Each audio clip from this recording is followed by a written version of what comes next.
আনহাতে বান পৰিস্থিতি সন্দৰ্ভত কংগ্ৰেছক কটাক্ষ মুখ্যমন্ত্ৰী কংগ্ৰেছে নাওলৈ আশ্ৰয় শিবিৰ বিচাৰিবলগীয়া হৈছে 2004 চনত অসমত 340টা মাথাউৰি ছিগিছিল এই বছৰ মাত্ৰ 4টা মাথাউৰি ছিগিছে বানৰ 10 দিন পাছতে নিৰ্মাণ হৈছে 2টাকৈ মাথাউৰি যোৱা পৰহি দিনাখন কংগ্ৰেছ দলৰ নেতা আহিছিল নাও লৈ চৰত ৰিলিফ দিব গৈছে তেওঁলোকে নাজানে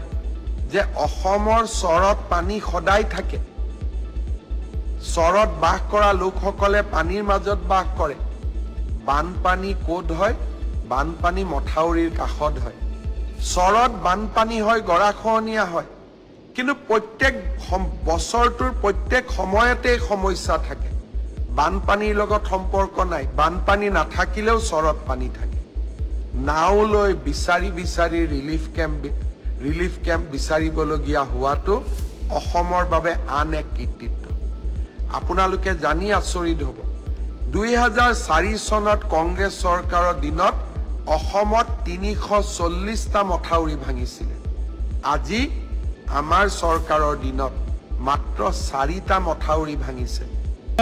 ৰাজ্যৰ মুখ্যমন্ত্ৰী ডক্টৰ হিমন্ত বিশ্ব শৰ্মাৰ বক্তব্য শেহতীয়াকৈ ৰাজ্যত ত্ৰাসৰ সৃষ্টি কৰা জনজীৱনক অস্থিৰ কৰি তোলা জনজীৱনক বিধ্বস্ত কৰা বান পৰিস্থিতি সম্পৰ্কত